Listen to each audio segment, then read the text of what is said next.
Fadil Ustaz Tuan Sayyid Hisham bin Tuan Padang, yang sekian kalinya tuan-tuan hadirin hadirat pernah saksikan di Kajian TV dengan berbagai program-program keilmuan, dan pada kali ini didatangkan khusus untuk membicarakan satu tajuk atau satu topik yang dari Jutawan Akhirat. Alhamdulillahirabbil alamin, wassalatu wassalamu ala rasulil amin wa ala alihi wa sahbihi ajma'in.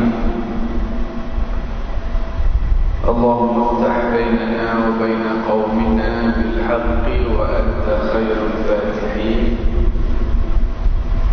Ya Allah, bukakanlah pintu hati-hati kami dan kaum kami. Sesungguhnya Engkau Maha berkuasa membuka pintu hati manusia. Ya Allah, berilah kekuatan kepada kami untuk berusaha menambahkan ilmu agama kami. Ya Allah, berilah kekuatan untuk kami beramal dengan ilmu yang kami pelajari dengan penuh ikhlas dan istiqamah. Amin ya rabbal alamin. Terima kasih kepada ketua pengacara majlis yang dihormati barisan imam, jawatan kuasa masjid, ibu-ibu, ayah-ayah, sahabat-sahabat yang dikasihi sekalian. Jutawan akhirat. Siapa jutawan kat sini? Cuba angkat tangan. Ada malam yang jutawan, yang milion ni. Orang mesti jutawan. Ada seorang tu, dia pergi umrah. Dia di tanah air ni, dia memang berkawan dengan orang air. Ramai kawan ni jutawan. Dia tak sampai peringkat jutawan lagi. Dah duduk kawan dengan orang kaya. Dia teringin sangat nak jadi jutawan. Dia pergi ke Mekah. Setiap kali tawaf di Kaabah, dia berdoa, Ya Allah, nak jadi jutawan. Ya Allah, aku teringin nak jadi jutawan. Ya Allah, jadikan aku jutawan. Ya Allah, tengok kawan-kawan senang hidup, boleh tolong orang. Ya Allah, aku nak jadi jutawan. Doa bahasa Melayu. Ada juga orang macam ni kat Kaabah bawah. Lepas selesai umrah, dia balik ke Malaysia. Lepas bulan, dia ditukarkan tempat kerja ke Jakarta. Jadi dia mula bekerja company dia di Jakarta. Sebulan dia kerja, dia dapat gaji. Jutawan sungguh dia. Dia kata lupa kat Mekah dulu nak sebut ringgit Malaysia. Jadi jutawan lah dia. Yang kita nak bincang pada malam ini ialah jutawan akhirat. Kita nak selesai asas yang penting dulu. Apakah mata wang di hari akhirat nanti? Currency, ringgit Malaysia ke, US dollar ke, Singapore dollar ke, biar Saudi ke, euro ke, dinar ke, apa mata wang di hari akhirat ini? Bila sebut jutawan dunia, kalau di Malaysia, jutawan di Malaysia ni dia ada mata wang dia ringgit Malaysia. Apa yang dia guna ringgit Malaysia tu? Untuk dia beli makanan, beli pakaian, beli rumah, beli kenderaan. Dia nak makanan sedap, dia guna ringgit Malaysia. Dia nak pakaian yang selesa cantik, guna ringgit Malaysia dia dapat.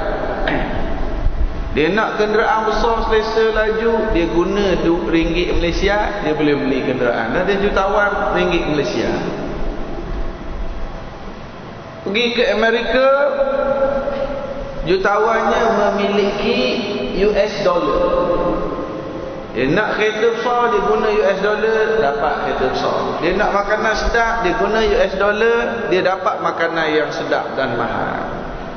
Di hari akhirat, apa mata wang? Nak makanan sedap, guna apa?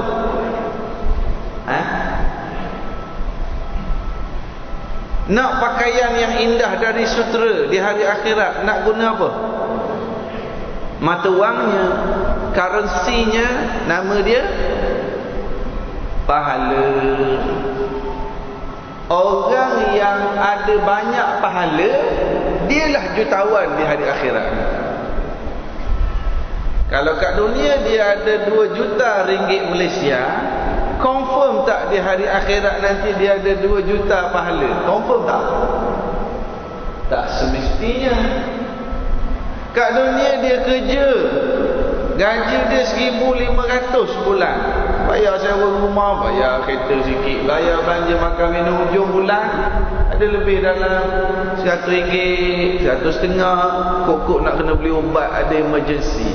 Ada tak kemungkinan dia ni di hari akhirat jadi jutawan? Ada kemungkinan? Ada kemungkinan.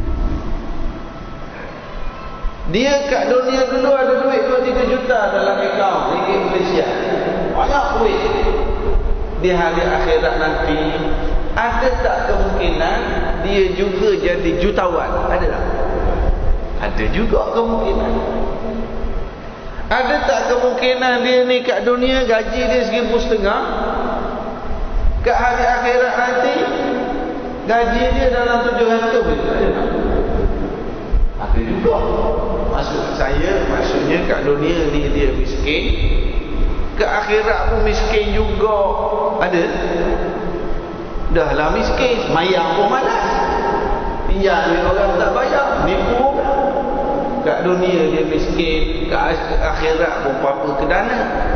Yang kita nak, sama ada kita miskin ataupun kaya di dunia, kita di hari akhirat nak jadi jutawan. Cantik tajuk pihak masjid. Saya pun pening kepala, aku nak syarah macam mana. Ya. Okey, jadi kita kena selesai dulu currency akhirat, mata wang akhirat. Bila kita semua dah setuju, di hari akhirat nanti kita nak makan sedap, nak pakai sedap, kenderaan sedap, belinya dengan pahala. Maka kalau nak jadi jutawan masa tu, kena buat pelaburan bila? Masa hidup. Masa hidup ni lah kita kena buat pelaburan supaya profit, keuntungan, simpanan kita nak pakai di hari akhirat. Alhamdulillah, saya duk fikir apa yang nak kongsi malam ni. Kebetulan alhamdulillah, syukur pada Allah, berkongsi malam ni di Masjid Negeri Melaka. 11 tahun mengandung, baru lahir anak sulung. Kebetulan seminggu 2 minggu baru ni buku saya yang pertama. Alhamdulillah, 11 tahun mengandung. Yang sulung baru keluar 12 checklist akhlak. Saya nak baca beberapa hadis daripada buku ni. Kebetulan saya menulis dalam majalah Solusi, yang Fadil Ustaz Datuk Zahazan, Syarikat Telaga Biru tu, saya memang menulis. Dah nak 60 bulan lebih dah duk menulis. Tiap-tiap bulan dia suruh saya ulas satu hadis, satu majalah. Lepas tu katanya ada permintaan untuk bukukan hadis-hadis yang saya tulis tu. Daripada 60 lebih tu, dia orang pilih 20 hadis. Jadi buku ni baru keluar awal bulan 2 baru ni. Saya ingat saya nak baca sikit. Alhamdulillah tuan, saya bersyukur sangat kepada Allah. Semalam Ustaz Zahazan maklumkan, baru sebulan buku ni keluar, pihak Telaga Biru terpaksa buat cetakan kedua. Saya pun heran kenapa. Dia kata sold out. Saya pun tak tahu. Harapannya moga-moga orang yang beli buku ni dia baca dan dia jadikan amalan. Dan inilah pelaburan akhirat saya. Moga-moga orang pakat baca, orang amal, ilmu yang ada dalam ni, saya pun dapat saham pahala. Harap-harap ni macam tu, termasuk dalam ilmu yang dimanfaatkan. Tapi saya memang terhutang budi sangat pada pihak Telaga Biru. Saya hantar Microsoft Word gitu je, tarik hantar. Tapi dia orang make up buku ni sangat cantik. Jadi orang muda minat nak baca. Dengan ada gambar, dengan ada tulisan colourful. Jadi muka depan ni paling cantik lah. Sebab ada gambar hero ni. Jadi pihak Telaga Biru memang mereka kreatif dalam buat buku agama ni. Jadi kalau kita nak bincang tentang jutawan akhirat, nombor satu sekali, kita dah setuju tadi bahawa mata wang kita pahala. Kat mana kita nak cari pahala? How kita nak dapat pahala? Macam mana kita ni kalau kita miskin pun kat dunia, kita orang muda kat dunia, kita orang tua dah kat dunia, kita orang perempuan waktu uzur tak boleh semayang, tak boleh puasa, tak boleh baca Quran, macam mana dalam tempoh uzur ni nak buat pahala juga? Manalah tahu kalau mati masa tengah uzur, ustaz mati tengah tak semayang ni macam mana? Boleh tak nak buat pahala masa ketika uzur itu? Maka saya nak baca hadis yang pertama malam ini. Jawapannya boleh, tapi mestilah berdasarkan ilmu. Orang yang ada ilmu, dengan ilmu dia akan tahu macam mana nak skor pahala. Maka nak jadi jutawan akhirat, nombor satu dengan ilmu. Nak baca hadis ni, hadis yang diriwayatkan oleh Tirmizi. Nabi Muhammad sallallahu alaihi wasallam bersabda, "Man salaka tariqan yaltamisu fihi ilman, sahalallahu lahu tariqan ila al-jannah." Barang siapa yang menempuh satu jalan untuk menuntut ilmu, maka Allah permudahkan baginya satu jalan ke syurga. Nak jadi jutawan akhirat, kena hadir ke majlis ilmu. Nabi offer orang yang menempuh satu jalan untuk hadir cari ilmu, Allah akan buka jalan kepadanya ke syurga. Persoalannya, kenapa cari ilmu buka jalan ke syurga? Bukankah dengan ilmu kita akan tersedar, Allah amalan aku selama ni tak berapa tepat, tak dapat markah penuh pahala, macam mana nak kumpul pahala? Dengan ilmu kita akan tersedar, rupanya yang aku buat ni berdosa. Biasa kalau nak mengumpat, aku akan sebut dulu, saya bukan nak mengumpat ni, saya nampak sendiri bergaduh dengan suami, saya bukan nak mengumpat. Selama ni kita ingat bila ada intro macam tu tak berdosa. Maksudnya kita kata saya bukan nak mengumpat. Selama ni kita menyangka tak mengumpatlah kita. Rupanya dengan kita hadir ke majlis ilmu, mengumpat dosa rupanya. Sebab itu Nabi kata, orang yang menempuh satu jalan cari ilmu, dia sedang, Allah Ta'ala akan mudahkan baginya jalan ke syurga. Dengan ilmu dia faham, amalan ni. Dengan ilmu dia akan jumpa. Nabi kata kita kena berzikir tiap-tiap hari, kita kena tolong orang, kita kena amal makruf naik muka, kita kena senyum. Dan boleh cover amalan-amalan itu hanya dengan 2 rakaat solat sunat duha. Dengan ilmu dah sembahyang duha 2 rakaat boleh cover banyak amalan dengan ilmu. Sebab tu Nabi kata siapa yang menempuh satu jalan untuk cari ilmu, Allah buka jalan baginya kepada ke syurga. Sebab dia jumpa amalan, dia amal dapat ke syurga. Yang datang malam ni, hari ni hari Khamis, Melaka kerja lah. Tadi nak datang jam tak? Jam tak? Sebab apa datang juga? Dia kata ada majlis ilmu malam ni, saya ada apa-apa yang saya nak dapat ilmu, saya nak amal, hadirlah Ustaz. Allah, insya-Allah Allah akan buka satu jalan kita ke syurga. Amin ya rabbal alamin. Jalan dia dapat pahala dah. Bahkan duduk dalam majlis ilmu dapat pahala. Kalau tidur dalam majlis ilmu pahala dapat tak? Cik, aku cepat.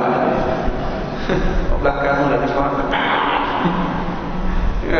InsyaAllah dapat. Jangan lupa.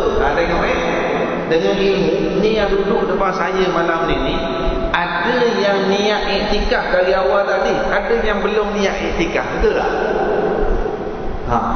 Orang yang ada ilmu dia faham tak? Pas maya sunat nawaitul i'tikaf fi hadzal masjidillah taala. Mana sepanjang dia duduk tadi, dia dapat pahala majlis ilmu, dapat dah, semua orang dapat. Tapi dia yang niat iktikaf dapat pahala iktikaf. Yang tak ada ilmu lah, duduk pun dapat pahala. Sebab apa awak tak niat iktikaf? Sebenarnya ustaz masa tak nampak saya duduk gerak tu, sebenarnya saya kentuk dah ustaz. Orang tak dengar lah. Lalu ilmu dia ingat bila dia kentuk dia tak boleh niat iktikaf. Yang ada ilmu dia dah kentuk duduk 3 biji. Tapi dia faham bahawa walaupun aku dah 3 biji lepas, aku niat iktikaf, aku tetap akan dapat pahala. Beza tak antara ilmu yang dah orang ada ilmu dengan orang tak ada ilmu? Beza. Itulah penting ilmu. Jadi sekarang boleh niat iktikaf. Dan yang tutup tadi macam mana? Sedut balik. Niat je lah. Tengok dia yang bangun ambil sembahyang isyak, dia lah tu. Saya ingat pernah ada seorang guru cerita, satu hari ketika Rasulullah SAW duduk dengan para sahabat, tiba-tiba ada bau, tapi masing-masing senyap tak mengaku. Tapi sakit hati, siapa pula tentu kemari sejak. Bila masuk waktu isyak, Rasulullah pun bangun pergi ambil wudu. Yang ketuk tadi bukan Rasulullah. Kenapa Rasulullah bangun pergi ambil wudu?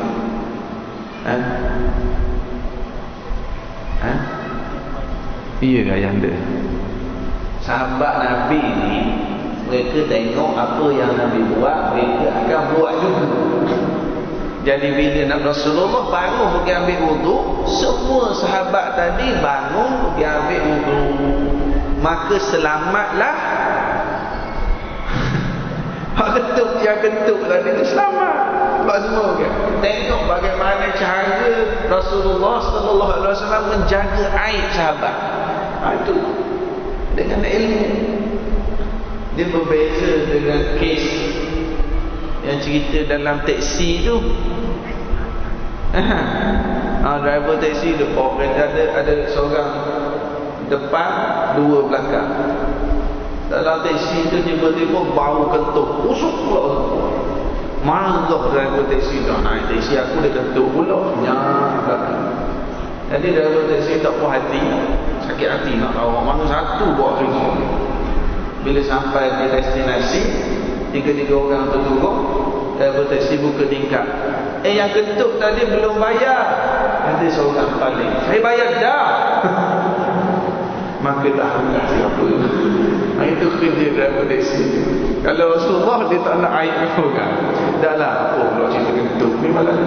Dan kita punya bahawa dengan ilmu kita dapat skor pahala. Kita dapat tahu yang ni dengan ilmu. Sebab tu Nabi kata, siapa yang menempuh satu jalan untuk menuntut ilmu, Allah membuka baginya satu jalan ke syurga. Dan Nabi sambung, wa innal malaikata la tad'u ajnihataha li talibil ilmi ridan bima yasna. Dan para malaikat membuka sayap-sayapnya meneduhi orang yang pergi cari ilmu, sebab malaikat redha dengan mereka. Kita harap majlis kita pada malam ini pun diteduhi oleh bukaan sayap-sayap malaikat, insya-Allah. Tak payah tengok tak nampak pipah je, tak nampak sayap malaikat. Tapi itulah i'tiqad kita. Jadi Mana-mana, alhamdulillah, saya tak tahulah di Melaka ni. Tapi kalau di Selangor, di Kuala Lumpur sekarang banyak orang kaya-kaya. 7 tahun sungguh lah ni, 7 tahun atas dunia. Dia orang ni rumah besar, kawasan parking luas. Dia buat majlis ilmu di rumah, jemput masyarakat, jemput siap dia belanja makan pula orang datang. Maka hadis ini kata, malaikat membuka sayap meneduhi majlis ilmu, barakah, rahmat majlis ilmu. Dia buat majlis ilmu di banglo besar dia, maka rahmat dan berkat sampai ke rumah, masuk dalam rumah dia. Ada toke-toke, ada kaki tangan kerajaan, bahagian human resource, buat majlis ilmu dalam pejabat. Nabi kata malaikat membuka sayap-sayapnya meneduhi majlis ilmu, maknanya rahmat dan berkat turun di pejabat. Masjid banyak buat majlis ilmu. Sebab tu kita tengok di masjid ni, rasa tak tuan-tuan, bila masuk masjid kita ada rasa lain, rasa tenang. Masjid, surau, sebab apa? Sebab banyak majlis ilmu. Lalu malaikat sentiasa membuka sayapnya meneduhi majlis ilmu. Kita masuk dalam masjid tenang. Biasanya kalau nak pergi tidur waktu pejabat, ngantuk, orang pergi tidur kat mana? Kat surau ke kat kafe? Ni bulan Ramadan datang nanti kan, ramai orang pergi tidur. Mana tak ada kat pejabat pergi tidur. Dia tidur mana? Surau ke kat kafe? Sebab apa? Di surau itu ada ketenangan. Masjid itu berkat majlis ilmu yang banyak dibuat. Sebab itulah kalau antara tempat yang lena untuk kita tidur ialah dalam majlis ilmu. Ada orang dia ada penyakit, tuan-tuan tahu penyakit insomnia. Insomnia yang tak boleh tidur malam. Tapi bila dia pergi dengar khutbah Jumaat, dia boleh tidur dengan lena. Insomnia dah, orang kita Allah dia dah lena dah. Itu hebat. Nak beritahu tenang dia majlis ilmu. Siapa nak tidur, tidurlah teruskan. Dah berkat. Itu gurau-gurau juga, tapi kita rasa beza. Malaikat membuka sayap-sayapnya meneduhi majlis ilmu sebab redha kepada mereka. Ini lagi menarik, sambung dengan hadis ni. Wa inna talibal ilmi yastaghfiru lahu man fis samawati wa man fil ardi hatta al-hitan fil ma'adha. Orang yang menuntut ilmu, makhluk-makhluk di langit dan di bumi, sehingga hidupan di laut, ikan-ikan di laut, tolong istighfar. Makhluk langit dan bumi, ikan-ikan di laut, tolong istighfar untuk orang yang menuntut ilmu. Allah. Ustaz, dah kita termasuk ke? Ya, termasuk. Kalau niat kita nak menuntut ilmu, semua tolong istighfar. Ya. Siapa beritahu? Ni Nabi beritahu. Maksudnya macam mana Ustaz? Kita ni dalam satu minggu, tak payah seminggu lah, satu hari, ada tak hari yang kita tidak buat dosa? Tak boleh nak elak. Pergi kat ofis, tengok staff, singgah pasar, tengok orang perempuan, dedah aurat. Kadang-kadang mulut kita, kadang-kadang dengan isteri, kadang-kadang dengan suami kita, tak lari daripada nak buat dosa. Tiap-tiap hari memang ada buat dosa. Siapa tak buat dosa hari ni? Angkat tangan. Ada tak yang tak buat dosa langsung hari ni? Nak pagi air ni free sebotol. Ada tak? Tak nak elak. Okey, tak boleh nak elak buat dosa dalam satu hari. Istighfar pula berapa kali? Ada juga istighfar Ustaz. Dah boleh cover ke tidak? Maka kelebihan orang yang menghadiri majlis ilmu, pergi cari ilmu, Nabi kata makhluk-makhluk di langit dan di bumi tolong istighfar untuk mereka. Ya Allah. Oh, okeylah kalau gitu Ustaz. Saya nak pergi minum arak, lepas tu hadir majlis ilmu. Malaikat tu dah tak apa. Okey Ustaz, saya nak pergi mengorak cikgu anak-anak saya sekolah. Saya pergi mengorak cikgu.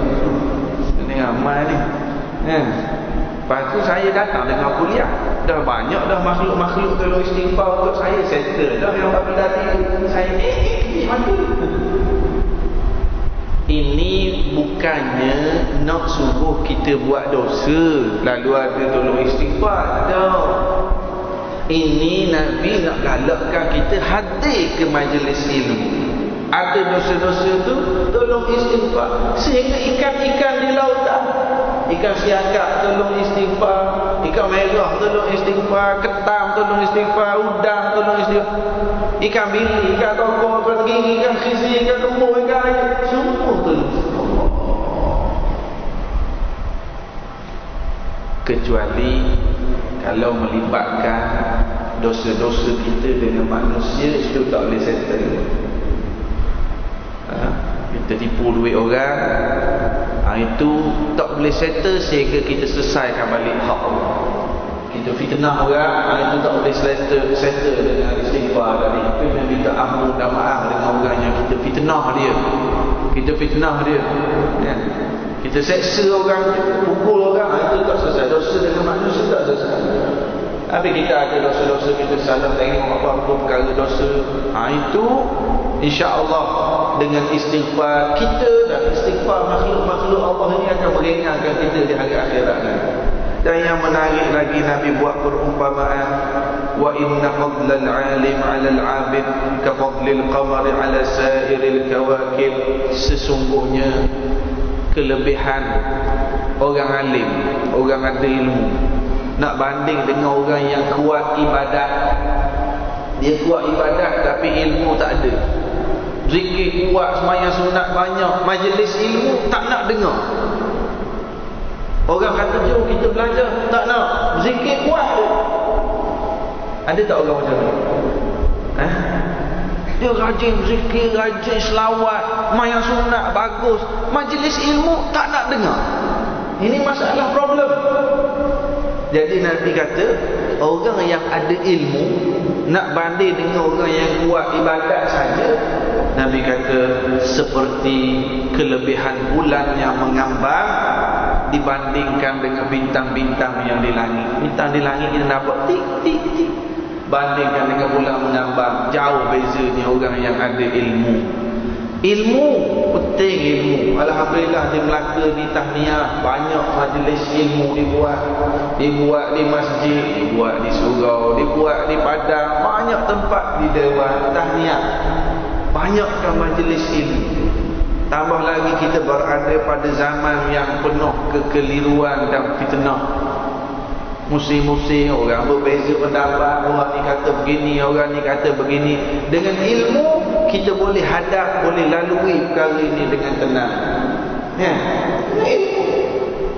Ada seorang anak muda yang baru nak berubah, baru jinak dengan masjid, baru pergi dengar majlis ilmu. Dia kata, dulu Ustaz, saya ni jadi sembahyang tu sembahyang, tapi memang banyak tak sembahyang daripada sembahyang. Sekarang ni Alhamdulillah saya dah mula solat, dah mula jaga. Subuh pun saya tak tinggal dah sekarang Ustaz, cuma kadang-kadang lewat, tak tinggal dah. Jadi saya dengar kuliah-kuliah, saya rasa pening Ustaz. Saya belajar, subuh kena baca kunut. Lepas tu ada pula ustaz kata tak payah baca kunut, yang ni kata kena baca kunut, yang ni kata tak payah kunut. Saya pening tak? Sekarang ni saya ambil jalan mudah, saya tak sembahyang subuh balik. Jadi pening kepala. Perlu kepada ilmu. Barulah majlis ilmu, kita bukan nak peningkan orang lagi, kita nak beri faham. Dengan faham, oh dia faham bila dia pergi umrah, semayang subuh di Masjidil Haram, di Masjid Nabawi, tak ada kunut.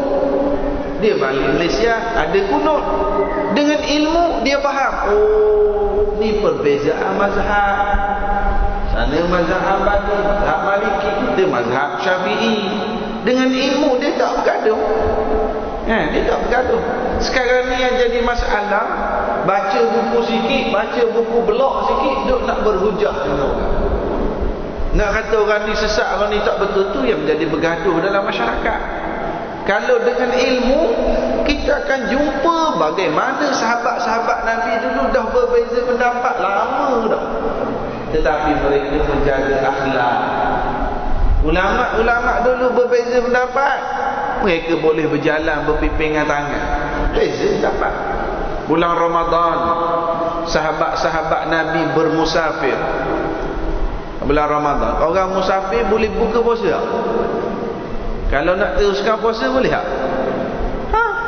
Sahabat Nabi musafir, ada yang berbuka puasa, ada yang meneruskan puasa. Kata para sahabat, walam yu'ib ahadun al-akhar. Yang penting yang berbuka dia tak kutuk yang puasa. Alah, kan farud sah. Jangan nak tunjuk boyolah puasa, bukalah. Dah dia kata gitu. Kan? Yang meneruskan puasa dia tak kutuk yang berbuka. Berjalan sikit dah buka. Aku tengok aku ni puasa tak. Mereka faham. Yang nak puasa silakan, ada dalilnya. Yang nak berbuka silakan, ada dalilnya. Dengan ilmu mereka berbeza, tapi dengan penuh kasih sayang. Itu kaedah, itu penting ilmu. Dan yang lagi utama, Nabi sambung lagi, setelah cerita kelebihan orang yang ada ilmu dengan orang yang tak ada ilmu, Rasulullah sallallahu alaihi wasallam menyebut, innal ulama warasatul anbiya. Para ulama adalah pewaris Nabi. Ni kita dengar lama dah. Ungkapan ulama adalah pewaris Nabi. Lama dah kita dengar perkara ni. Tetapi hadisnya hadis panjang. Ni sambungan. Apa maksud waris? Waris kita siapa waris kita? Anak kita lah. Katakanlah, na'udzubillah, katakanlah anak kita ni nakal, bergaduh kat sekolah, selalu buat hal. Tiba-tiba ada orang kutuk dan maki hamun anak kita yang nakal tadi. Marah tak? Marah. Aku tahulah anak aku nakal, tapi jangan duk maki hamun dia. Kita marah. Sebab apa? Kita tahu dah anak kita buat hal, tapi dah dia tu waris kita. Kita sayang. Kalau orang nak pukul dia, kita akan pertahan sebab dia waris kita. Tahu dah dia ni memang selalu buat hal, tapi kita tak akan setuju, kita tak akan rela kalau orang hina waris kita. Maka Nabi menyebut para ulama adalah waris para nabi. Bagaimana hari ini ada orang sewenang-wenangnya, begitu celupar mulutnya menghina para ulama. Mereka memfitnah ulama.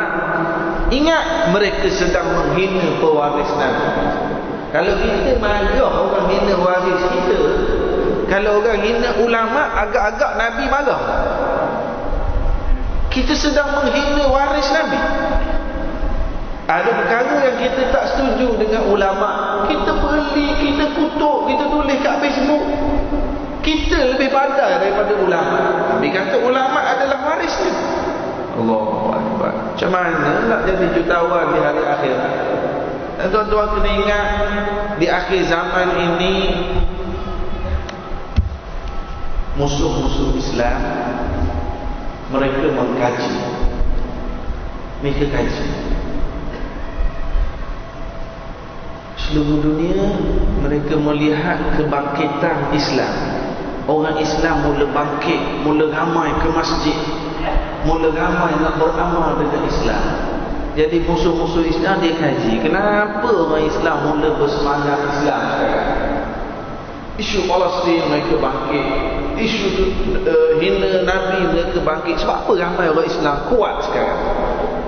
Sebab mereka melihat orang Islam mula memiliki kesedaran untuk beragama.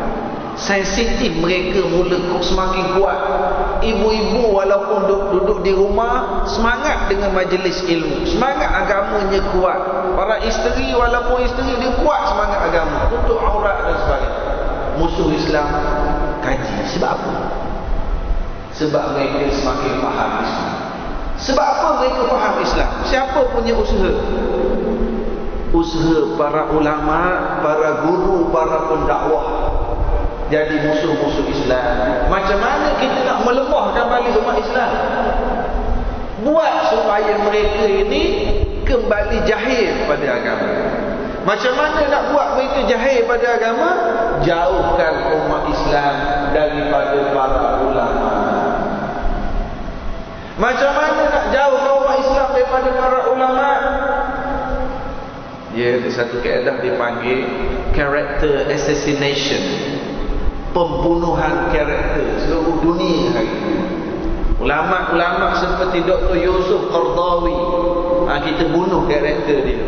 Ni penyokong keganasan, ini membuat fatwa sesat masyarakat.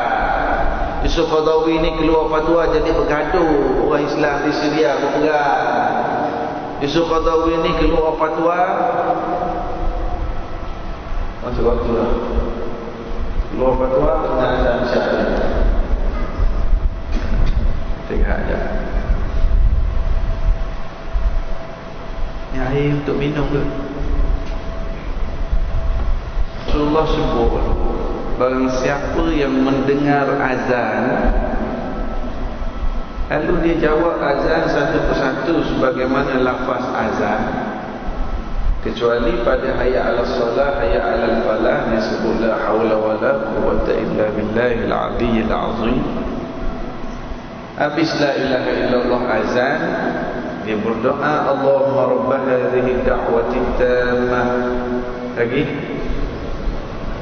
was-salatil qa'imah آت سيدنا محمدا الوسيلة والفضيلة وابعث مقاما محمودا الذي وعدته. Nabi kata orang yang jawab azan baca doa ni, halat lahu syafa'ati, halal baginya syafaatku. Ini penting ilmu.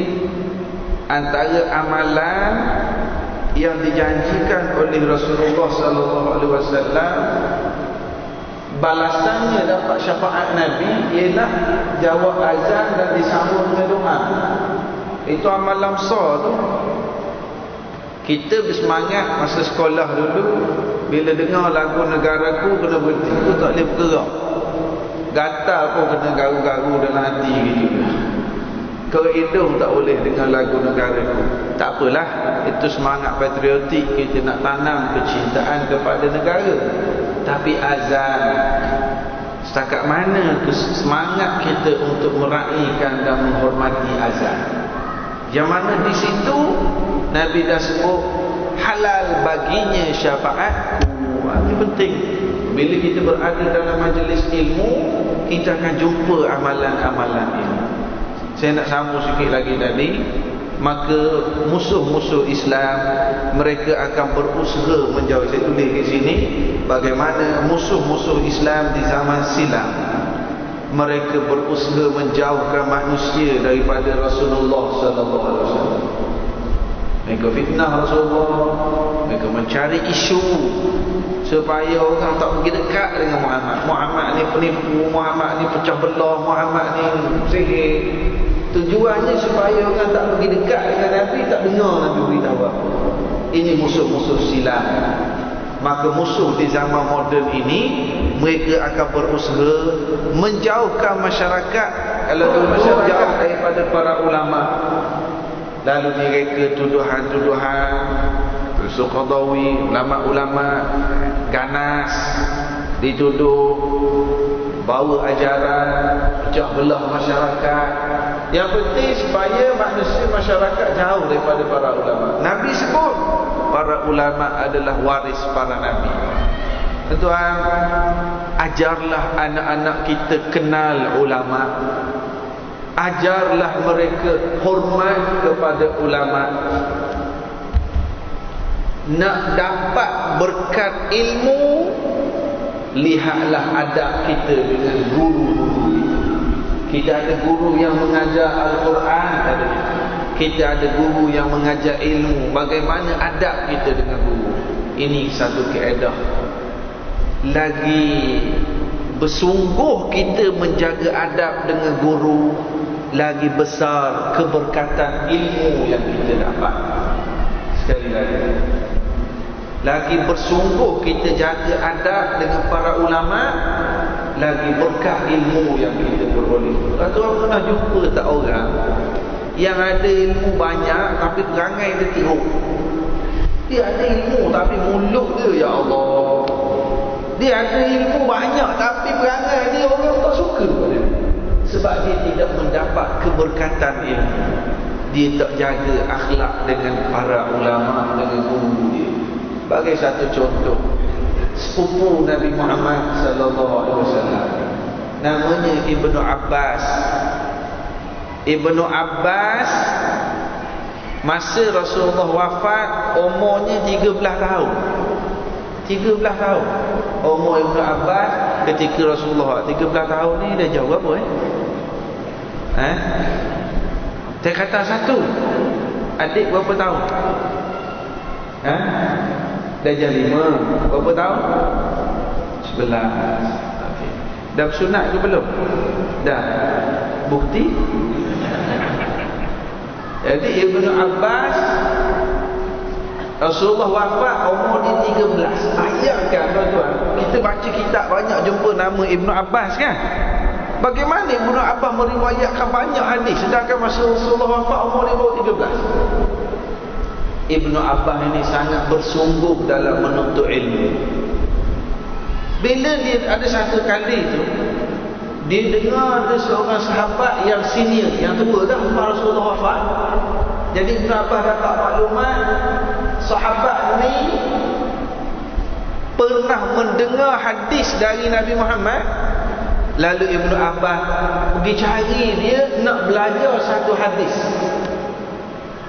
Ibnu Abbas pergi sampai tengah hari. Baru Ibnu Abbas teringat, ni adalah waktu qailulah. Apa maksud qailulah? Tidur sekejap sebelum zuhur. Lalu Ibnu Abbas kata, Tok Guru ni masa ni tengah rehat dia. Lalu Ibnu Abbas duduk di hadapan pintu rumah sahabat yang tua tadi, Tok Guru lah. Ibnu Abbas duduk situ sehingga Ibnu Abbas tertidur. Debu-debu pasir pada pasir kena badan dia, tidur depan pintu. Hampir nak masuk waktu zuhur, Tok Guru tadi bangun ambil wuduk, siap-siap nak pergi masjid. Buka pintu, sepupu Rasulullah, ya bena ammi Rasulillah, Ibnu Abbas. Sebab Ibnu Abbas ni ahli bait, sepupu Rasulullah. Bagi seorang Tok Guru, sepupu Rasulullah buat apa ni? Kata Ibnu Abbas, aku mendengar bahawa kamu ada satu hadis Rasulullah, jadi aku datang nak belajar. Dan sebab apa tidur depan ni? Tadi aku sampai waktu qailulah, aku datang sini nak belajar. Tok Guru kata, wahai sepupu Rasulullah, kamu tak perlu datang jumpa aku. Kamu ni sepupu Rasulullah, beritahu je nak belajar, aku akan datang jumpa kamu. Ibnu Abbas kata, tak, saya nak mengaji, saya datang jumpa Tok Guru. Kata sahabat tadi, kenapa tak panggil saya tadi? Yang kamu sampai tertidur kat sini.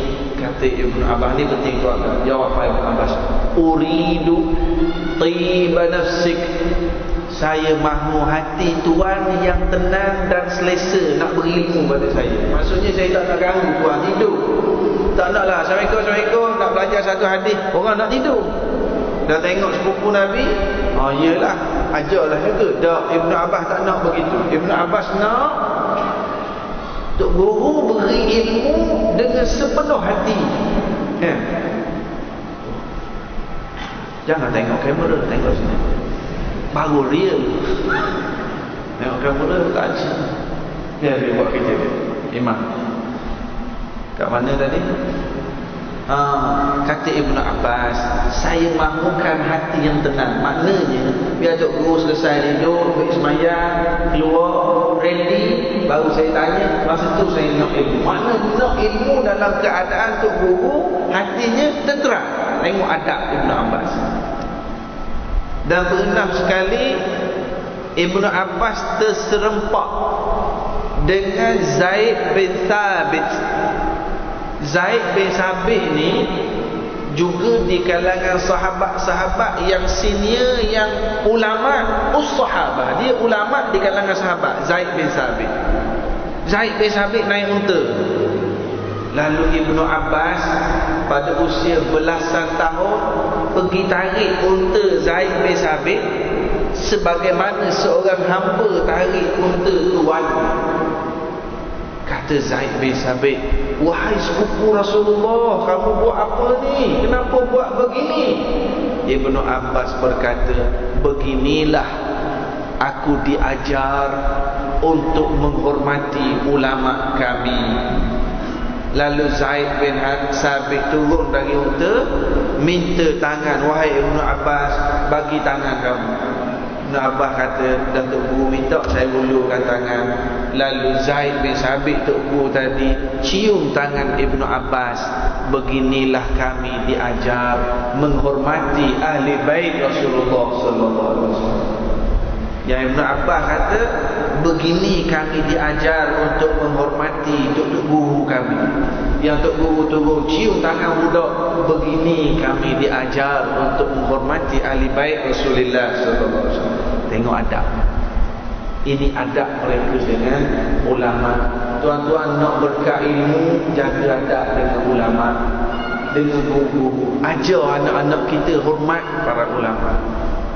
Saya pernah ada satu ceramah yang agak lama, anak budak sekolah menengah, dia kata 4, dia kata 5. Saya kata, adik-adik, siapa kat sini boleh sebut nama seorang artis dengan lagu yang dia nyanyikan? Kat anak berapa nak jawab? Nama artis sekali dengan lagu. Oh ni jawab. Allah, memang kalau bagi Makkah tu A+, semua boleh jawab. Berapa nak jawab? Oh ni jawab, ni jawab. Betul semua. Kadang-kadang kita tak tahu pun, kita kata betul lah. Tak tahu ke je kata. Okey, selesai pusingan pertama. Okey, turun tangan. Sekarang Ustaz nak sebutkan nama seorang ulama di Malaysia. Senyap. Ada seorang yang perempuan pengawas, Hasan Al-Banna. Kata dia, Hasan Al-Banna ulama Mesir, lama dah meninggal. Seorang lagi jawab, Hasan Din. Betul. Cik baik dia tak sebut saja Hasan. Hasan. Orang lain lagi tak boleh nak jawab. Ada seorang lagi sebut Tuan Guru Nik Aziz. Dia dah ulama. Nak beritahunya, generasi remaja itu tak apa nak kenal ulama. Sebut nama penyanyi kenal, siap dengan lagu. Saya baik tak suruh sebut album lagu apa lagi. Jadi nak berkat di akhir zaman ini, kita kena dekat dengan pewaris Nabi. Sebab Nabi sebut nak selamat dekat, nak jumpa Nabi, Nabi dah wafat, maka Nabi tinggal pewaris-pewarisnya. Tuan-tuan, ingat ada satu ungkapan yang disebut oleh Ibnu Asakir ni di dalam kitab Tabyin Kadhibil Muftari. Ibnu Asakir menyebut, inna luhumal ulama masmumah. Daging para ulama beracun. Boleh faham tak? Apa maksud daging para ulama beracun? Macam mana daging ulama beracun? Ini Ibnu Asakir sebut. Ustaz-ustaz yang datang kena pergi cek kat hospital, cek daging macam ni. Daging para ulama beracun. Bila daging beracun, kalau kita makan daging tu, apa jadi pada kita? Keracunan. Jadi siapa biasa makan daging ulama? Sebelah goreng. Itu. Apa maksud memakan daging ulama? Dalam ayat Al-Quran menyebut larangan Apa perumpamaan yang Quran sebut? Kalau buat ni seperti memakan daging saudara. Perbuatan mengumpat, mencela. Jadi Ibnu Asakir menyatakan bahawa daging para ulama beracun. Barang siapa yang memakan daging ulama, mereka akan mendapat kecelakaan.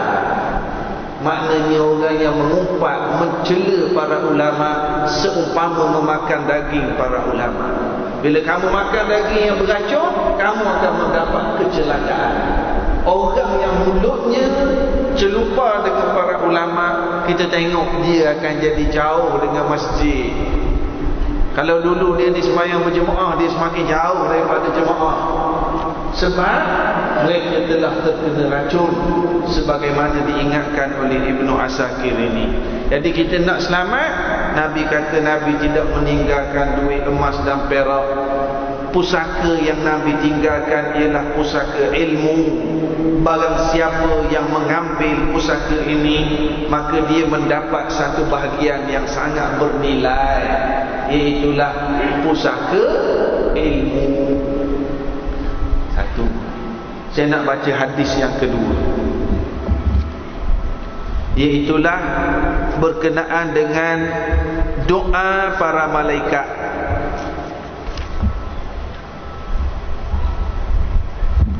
Ni kita kata pergi ke majlis ilmu nak jadi jutawan akhirat.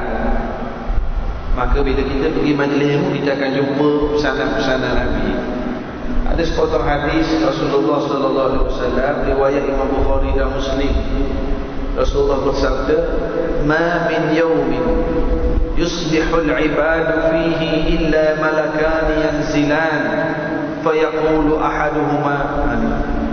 Setiap pagi ada dua malaikat yang akan turun dan dua-dua malaikat ini akan berdoa.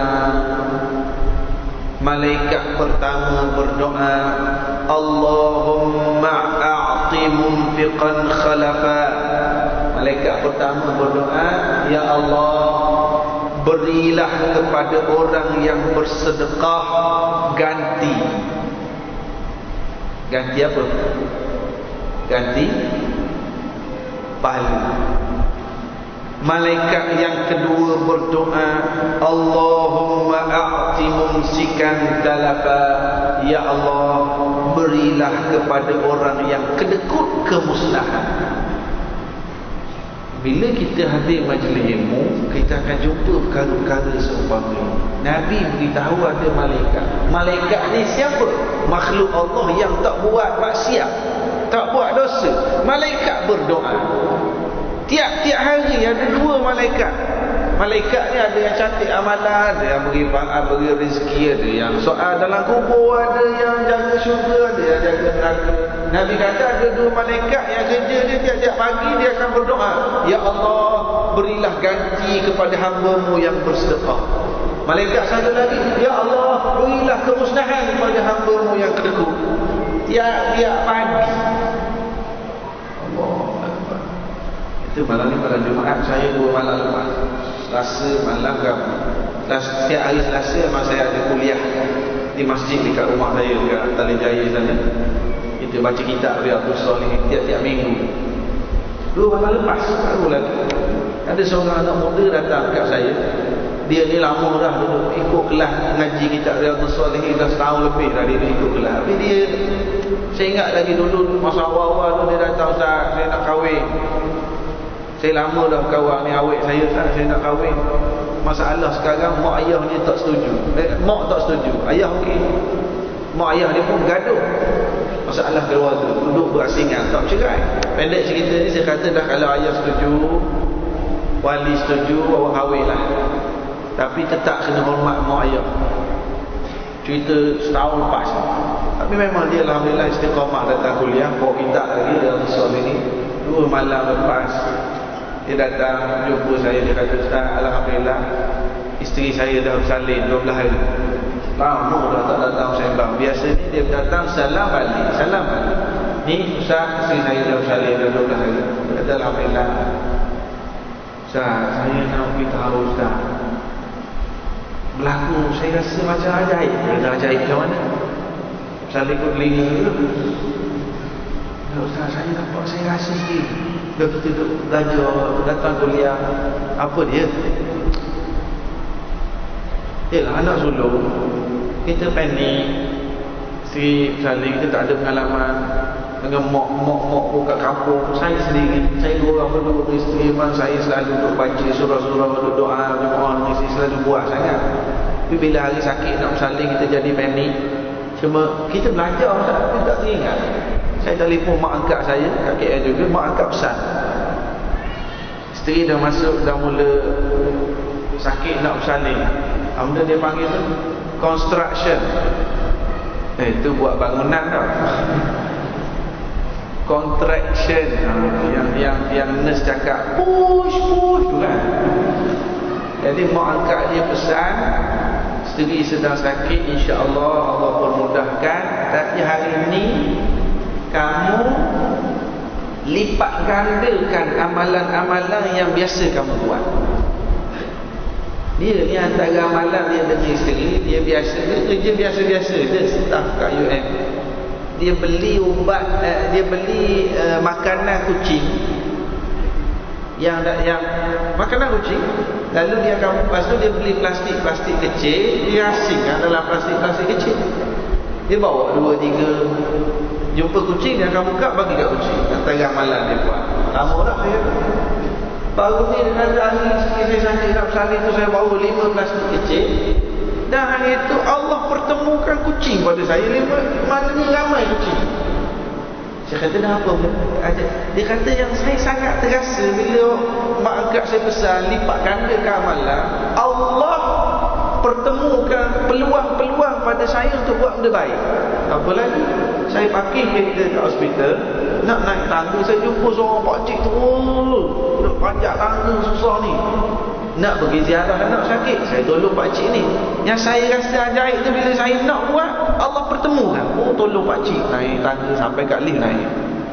Lepas tu saya dahaga nak pergi kat kafe, jumpa budak pula. Budak duduk tengok kat kafe hospital. Saya belanja budak ni, maka saya minta maaf Ustaz, saya bukan nak cerita kebaikan, tapi nak cerita ni saya rasa pelik. Lepas tu saya jumpa kucing.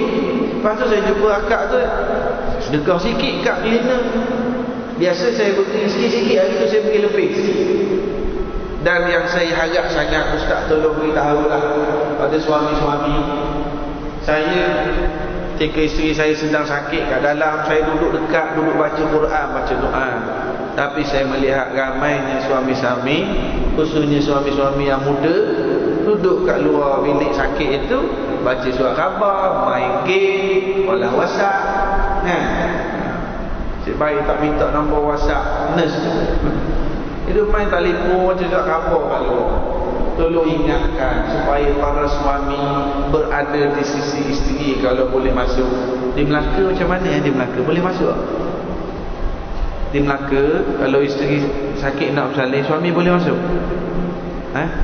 Masuk Masuklah. Ni nampak ada sahabat-sahabat kita muda, masuklah. Cik, macam mana dulu cik? Masa nak bersalin, suami masuk tak?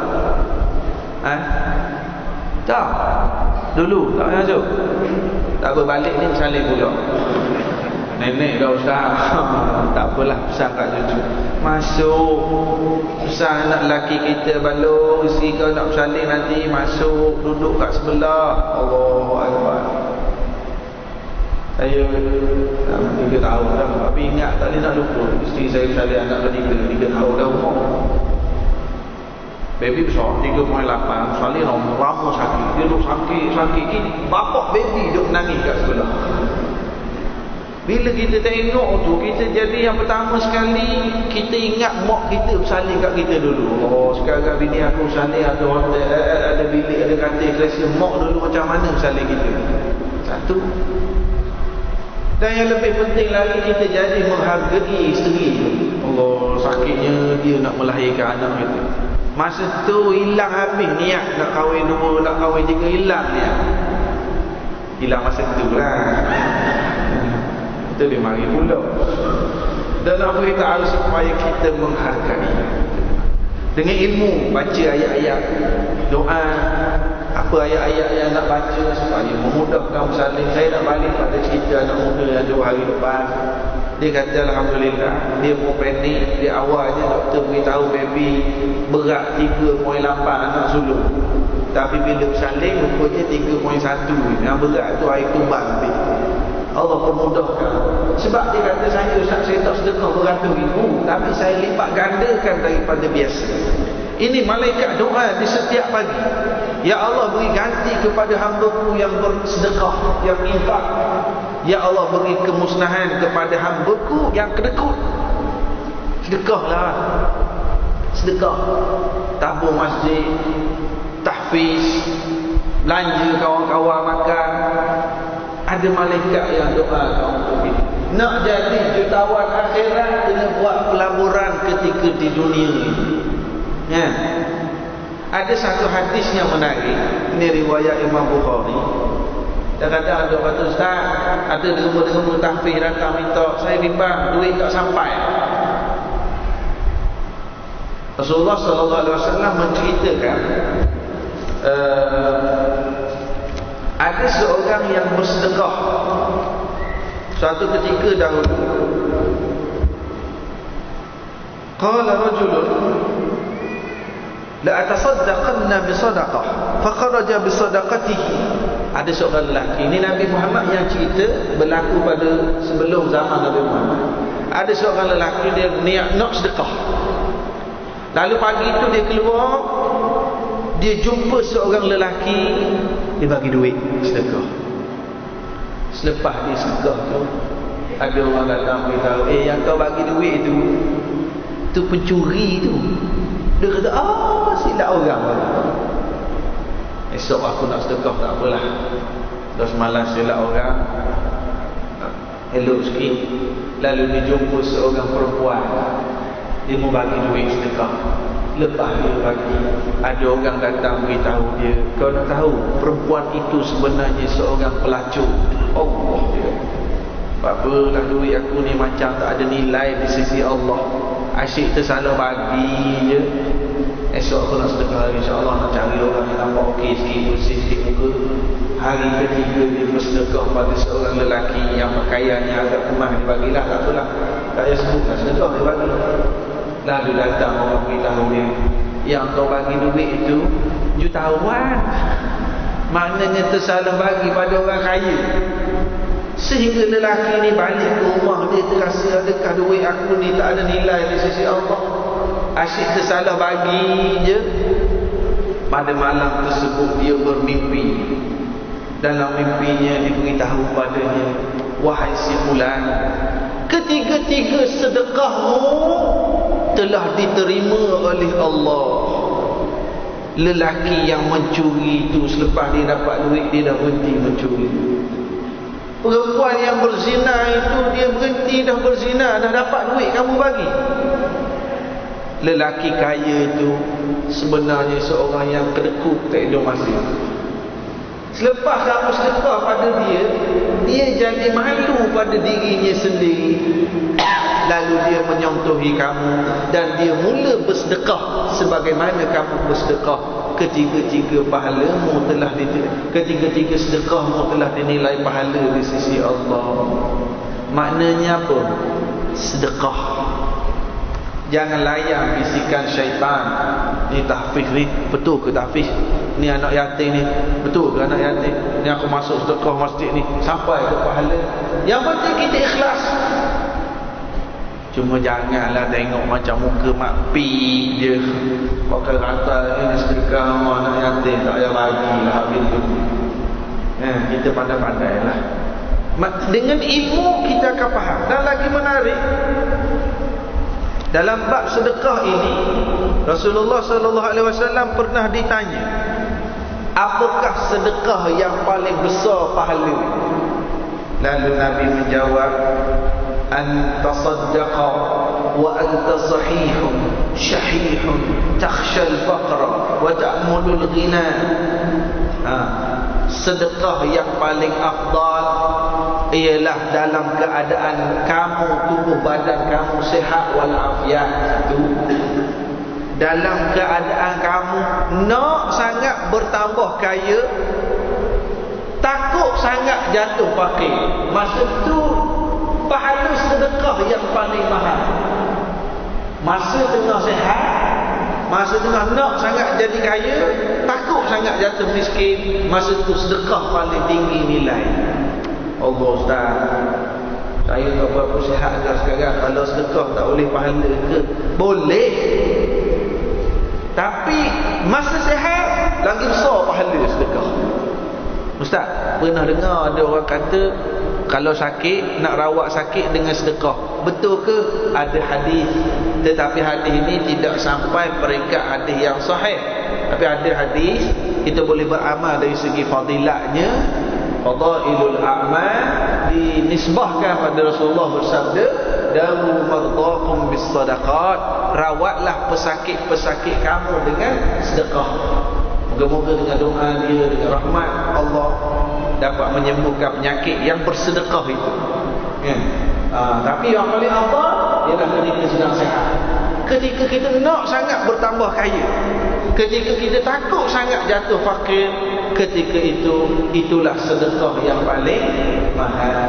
Dan saya nak tutup bab sedekah ini, nak jadi jutawan akhirat, dengan satu lagi peringatan Rasulullah dalam bab sedekah ini, wabda biman ta'ul. Dalam bab sedekah, nak beri sedekah, utamakan siapa? Kita nak sedekah, utamakan siapa? Utamakan saudara mara kita dulu. Abang, kakak, pak saudara, mak saudara, utamakan mereka. Kita akan mendapat berapa pahala? Dua. Satu pahala sedekah, satu lagi pahala silaturrahim. Cuma keedahnya tak payahlah kita pergi ke abang kita, bang, ambil SDM sedekah saya. Abang ambil lah, tak payahlah sebut sedekah. Beri je bang, rezeki bang. Ni rezeki anak-anak sikit, ambil lah. Tak payah sebut ni sedekah saya. Pergi ziarah makcik kita, bagi duit, ambil duit, sedekah saya. Dah tak payah sebut, Allah nilai lah. Kita beri, ni duit raya, pening kepala raya apa pula baru sama cak government. Duit raya, istilah lah, nak sebut istilah apa pun sebut lah. Kalau kat Melaka dia sebut istilah apa, bagi je. Mulakanlah, cuba ingat pada kita ni tunggu Ramadan, tunggu raya dia nak bagi duit kat anak saudara. Tunggu raya, tak raya tak bagi. Anak saudara datang, bagilah. Tak boleh bagi banyak, bagi sikit. Tak boleh bagi RM10 seorang, bagi RM5. Tak boleh bagi RM5, bagi RM1 seorang. Ustaz tak faham, harga barang mahal. Tak sebut sedekah senang lah. Gaji saya bayar kereta, bayar rumah, bayar gajah, bayar bank, beli makanan sikit, tak ada dah nak sedekah. Maka suatu hari ada sekumpulan sahabat-sahabat Nabi yang miskin datang berjumpa Rasulullah SAW, mengadu masalah. Rasulullah cerita bab sedekah, orang-orang kaya. Bila Rasulullah cerita bab semayang, kami semayang, dia orang semayang. Rasulullah cerita bab puasa, kami puasa, orang kaya puasa. Rasulullah cerita bab baca Quran, kami baca Quran, orang kaya baca Quran. Rasulullah ni grup miskin mengadu pada Nabi Muhammad. Wahai Rasulullah, bila masuk bab bayar zakat, bila masuk bab sedekah, orang kaya bayar zakat, orang kaya beli pedang, beli kuda bagi ke Rasulullah. Kami yang miskin ni tak ada apa-apa Rasulullah. Tadi masa kami semayang, dia orang semayang. Kami puasa, dia orang puasa. Sekarang dia orang bayar zakat, dia orang beli pedang, beli kuda, kita orang tak ada semua. Tengok apa yang dia orang mengadu sahabat Nabi, yang mereka jealous sebab tak boleh buat pahala.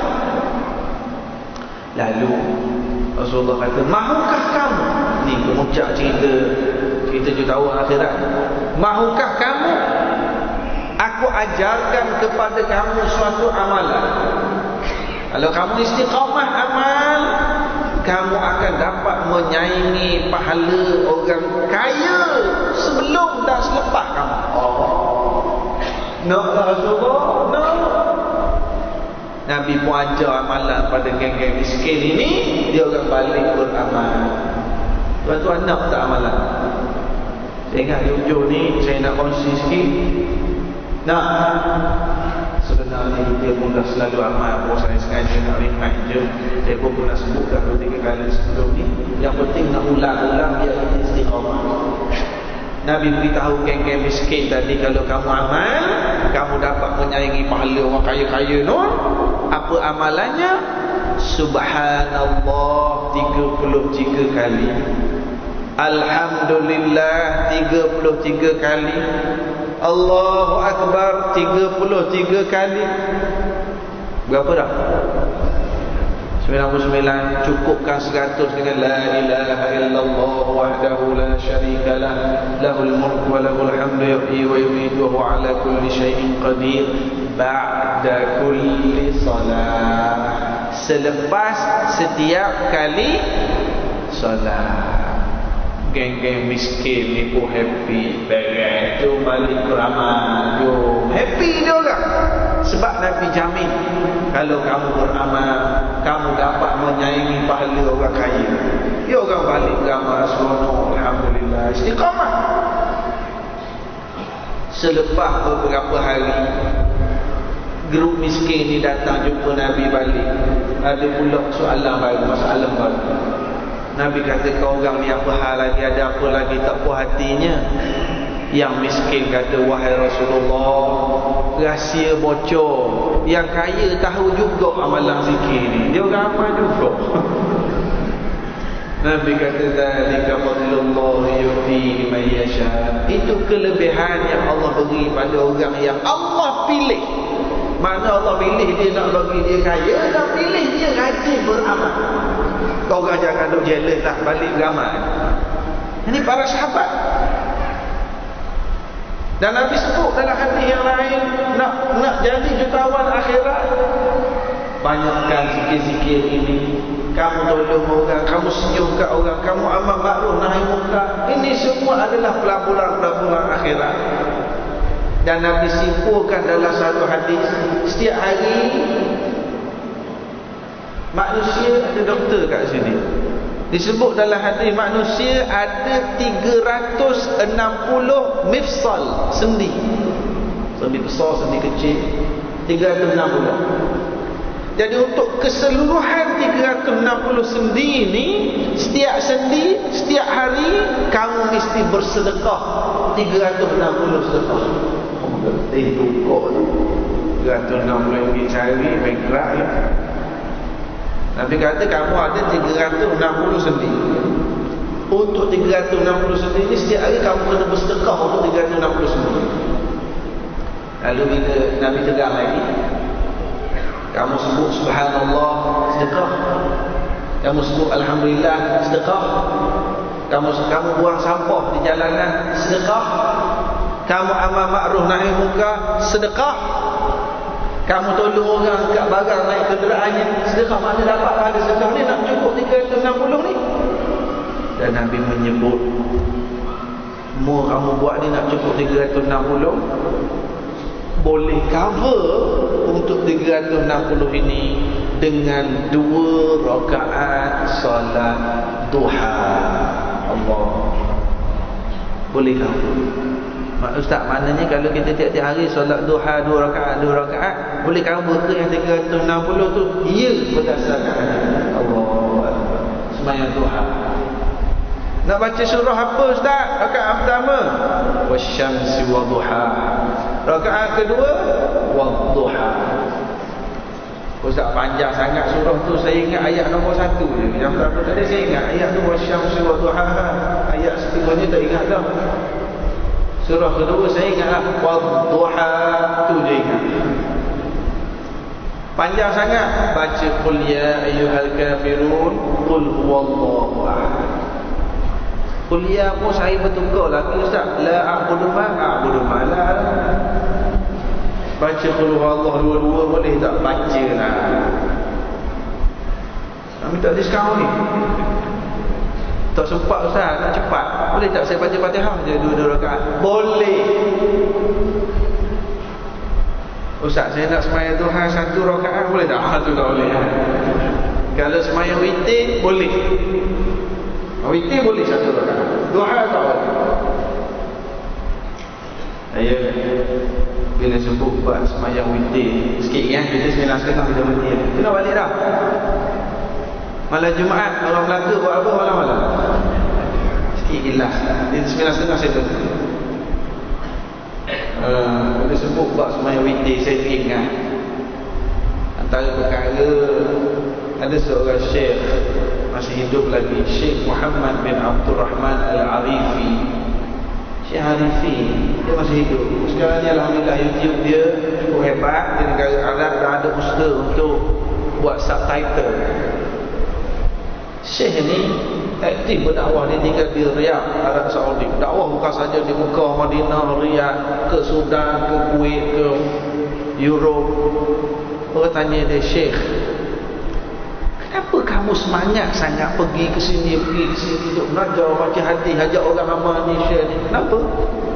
Apa yang menyebabkan kamu ni jadi semangat sangat nak berdakwah, pergi ceramah sini sini? Syekh tu cerita, dia kata beberapa tahun yang lalu aku pernah dijemput berceramah di suatu tempat yang jauhnya dalam 400 km. 400 km Melaka sampai ke mana? Melaka sampai ke Seremban. Kan?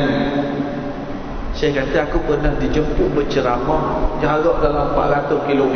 Syekh ni sibuk, lecturer universiti, menulis lagi, banyak urusan. Tapi penganjur jemput, datanglah Syekh, datanglah, kami tunggu, anak-anak muda tunggu kehadiran Syekh. Kata Syekh tidak, Allah pujuk. Akhirnya dia pun pergilah. Dia kata bila aku sampai di lokasi, penganjur yang telefon jemput aku sambut, Syekh terima kasih datang. Dia peluk aku. Kata Syekh, aku bau asap rokok semerbak. Ni penganjur ni asap rokok. Syekh kata orang Arab dia memang serius bab rokok ni, memang dia fatwa haram. Penganjur ceramah asap rokok, tak tahu lagi ada tu. Kata Allah, penganjur ni tak apalah, aku sangka baik, moga-moga ada kebaikan pada dirinya. Kata Syekh, masuk dalam dewan ceramah, adalah dalam 600 orang dalam dewan. Syekh kata aku mau mulakan ceramah, 5 minit ceramah, 8 minit ceramah, yang sana cakap, yang sini bergurau. 10 minit ceramah, yang ni jawab telefon, yang ni bangun keluar dewan. 15 minit ceramah, yang ni bertepuk-tepuk buku-buku. Allah. Kata Syekh, takkan aku nak puasa? Dengar ceramah ni, takkan aku nak puasa? Cukup terasa datang 400 km baru 5 minit ceramah, dia duduk main cakap. Saya masih ni ceramah menarik, tapi budak-budak ni langsung orang muda tak menghargai. Syekh kata aku pun buat macam mana, aku ceramah je lah. Oh ni bangun, oh ni cakap, oh ni main telefon, oh ni bergurau. Habis sejam lebih sikit, kata Syekh aku pun berhentilah ceramah, habis masa. Aku balik dalam keadaan terasa sebagai manusia kan. Rasa orang tak menghargai masa, dah lah datang jauh masa lagi. Kalau tidur okey sikit tak? Kalau tidur okey, bagi saya, kalau saya ceramah ni, kalau orang tidur saya okey. Tapi kalau orang cakap, orang bergurau, yang tu kita rasa tak selesa. Jadi siapa nak tidur, tidur. Sungguh orang orang jawab telefon, cakap telefon, dia duduk ceramah macam dia tak hormat sangat. Kalau nak tidur nak macam mana? Nak rasa kan? Kata Syekh ni, aku balik dalam keadaan rugi, terasa membazir masa. Kata Syekh, berlalu 1 tahun, dia mendapat panggilan telefon lagi. Tuan Syekh nak jemput sekali lagi datang. Kata Syekh, aku kenal suara yang ni lah telefon tahun lepas. Ayat pujuk pun lebih kurang sama. Jadi sebagai manusia yang sibuk, yang banyak urusan, yang ada jemputan tempat lain yang lebih menghargai Syekh ni, tak maaf, oh saya tak dapat. Tapi kata Syekh ni, Syekh datanglah, kami harap sangat, tolonglah datang. Kata Syekh, tak apalah, dia lembut hati. Pergilah kali kedua, 400 kilometer. Sampai-sampai yang sambut orang sama tahun lepas, datang peluk, baru rokok lagi. Saya kata, aku ingat ada harapan berubah tahun ni sama. Tak apalah, masuk tengok ceramah, harap-harap tak berlaku dah macam tahun lepas. Ceramah 5 minit yang tu baru, 7 minit yang dia cakap, 10 minit orang ni jawab telefon berdua, buku baru. Dia kata, Allah, kena dah aku kali ni. Ceramah je. Di hujung ceramah, Syekh ni kata, saya nak buka soalan. Siapa ada soalan boleh tanya. Orang Arab perangainya kalau buka soalan berebut-rebut tanya. Tapi kata Syekh hari tu tak ada seorang pun yang tanya, cuma hantar kertas ke depan, 4 helai kertas. Kata Syekh, aku membuka salah satu soalan tertulis, Tuan Syekh, ingat tak tahun lepas Tuan Syekh pernah datang berceramah di dewan ini? Dalam ceramah tahun lepas, Tuan Syekh membaca hadis-hadis kelebihan solat sunat witir. Wallahi Tuan Syekh, sejak malam tersebut tahun lepas sehingga malam tadi, saya tak pernah tinggal walaupun sekali solat witir. Kerana mendengar penjelasan Tuan Syekh tahun lepas, tiap-tiap malam saya sembahyang witir sehingga malam tadi. Terima kasih Tuan Syekh. Kata Syekh tadi, rupa-rupanya selama ni syaitan mengganggu hatiku. Aku ceramah orang tak dengar. Tetapi malam ni Allah memberi peringatan kepadaku, merawat hatiku. Walaupun 400 kilometer, walaupun ramai orang tak dengar, tapi ada seorang yang beramal, tiap-tiap malam tak tinggal solat witir. Masya Allah. Dan saya pun sangat bersyukur pada Allah. Malam ni kongsi beberapa amalan. Kongsi kelebihan solat duha, boleh cover 360 sedekah.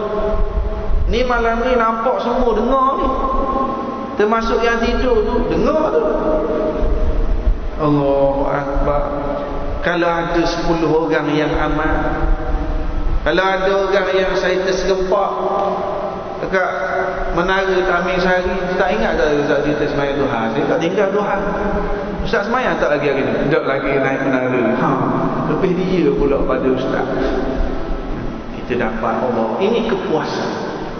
Bila kita kongsi ilmu, perkara yang paling seronok apabila orang amal. Hadir majlis ilmu, cari majlis ilmu, cari ilmu. Dengan ilmu inilah akan ajar cara kita untuk benar-benar menjadi jutawan di hari akhirat nanti. Yang kita dah bersetuju di awal kuliah tadi, bahawa mata wangnya namanya pahala. Dengan ilmu akan pandu kita untuk buat pahala-pahala tersebut. Saya ambil kesempatan malam ni, tak boleh nak ceramah semua, ada 20 hadis. Saya bawa buku ni, moga-moga boleh jadi saham akhirat saya juga. Kalau ada sahabat-sahabat, tuan-tuan rasa berminat, kelebihan Telaga Biru, presentationnya menarik, ada gambar, ada colourful dan sebagainya, ada perumpamaan. Saya tulis je, dia orang buat. Dan anak-anak muda kata seronok nak baca Ustaz, sebab cara presentation ni saya ada ambil kesempatan, saya bawa sikit ada kat beranda sana. Kalau ada di kalangan tuan-tuan yang nak memiliki buku ni, bolehlah juga semangat buku baru ni nak apa orang panggil, sign autograph ke apa. Bolehlah juga, saya akan duduk kat situ lepas sembahyang nanti, boleh. Saya pun rasa seronok 2-3 tempat saya bawa buku ni. Alhamdulillah masyarakat beli, cuma nak agaknya nak pesan, kalau nak beli buku ni bacalah. Walaupun saya presentation hari ni secara ringan dengan contoh-contoh, macam contoh makan daging manusia tadi. Mana editor dia siap ambil gambar burger, sebab saya ada buat perumpamaan bagaimana tuan-tuan kalau makan burger, daging tu daging manusia, sanggup makan burger daging manusia. Jadi orang yang berempat makan daging manusia, dia orang pula tiba-tiba letak gambar burger kat sebelah. Selera pula kita nak makan burger, kan? Tengok burger ni ingat yang Ustaz tulis tadi, tak ada makan burger, tak apalah, dia tinjau. Jadi itu saya ambil kesempatan insya-Allah kat luar sana. Dan ada seorang dua duk WhatsApp tanya juga kat Facebook saya, Ustaz biasa datang kat Masjid Negeri ni ada bawa madu, bawa Habatus Sauda pun saya ada bawa. Dan masyarakat di Melaka ni antara yang ramai duduk amal makanan-makanan sunnah ini. Terima kasih sangat feedback yang saya dapat, duduk amal Habatus Sauda, kan, terutama ni yang cerita sakit-sakit lutut, sakit pinggang. Alhamdulillah Ustaz, selesa nak semayang, selesa kat dapur. Jadi niatlah, terutamanya makcik-makcik yang duduk amal tu niat nak amal Habatus Sauda tu, apa yang Nabi anjur aku nak amal. Ni pun kita harap jadi pahala juga. Yang kata ada masalah cucu dia ada masalah eczema, dia buka Habatus Sauda, dia sapu. Allah, ini pun antara perkara kepuasan saya. Niaga tu satu hal, tapi bila orang amal makanan-makanan sunnah ini, cerita pula kesembuhan, bertambah yakin dengan apa yang Nabi janji, ini keseronokan kita. Dan antara yang ramai juga Ustaz, anak saya selepas amal Habatus Sauda dah sembuh dah penyakit dia yang masa period tu, sesungguh tu. Dulu ada sesungguh, setiap kali datang uzur nak ambil injection, ambil ubat sebab sesungguh. Alhamdulillah Ustaz, dulu amal Habatus Sauda ni dah semakin lega dah sesungguh dia tu. Alhamdulillah. Bahkan yang ni kes anak saudara saya sendiri yang ada sis, ada ketumbuhan, yang itu dia amal Habatus Sauda dengan madu, tapi dengan syarat istiqamah lah. Apa-apa pun mesti istiqamah. Baru ada kesan insya-Allah. Jadi saya baru pada malam ni kat sebelah sana. Lepas mayang nanti kita tengoklah kalau ada yang rasa begini. Sekadar itu, terima kasih banyak pada pihak Masjid Negeri. Saya rasa malam ni kali keberapa tak saya datang, rasanya malam ni yang paling ramai. Terima kasih kerana hadir, dan saya harap lebih-lebih lagi tolonglah amalkan ada ilmu yang ada dalam ni ataupun apa yang saya kongsi tadi insya-Allah. Wallahu a'lam bishawab. Assalamualaikum warahmatullahi wabarakatuh. Buku ni saya untuk diwakafkan dekat perpustakaan masjid lah. Tuan-tuan dan puan-puan yang dirahmati Allah sekalian, yang dari yang telah sempurna disampaikan oleh Imam Dawud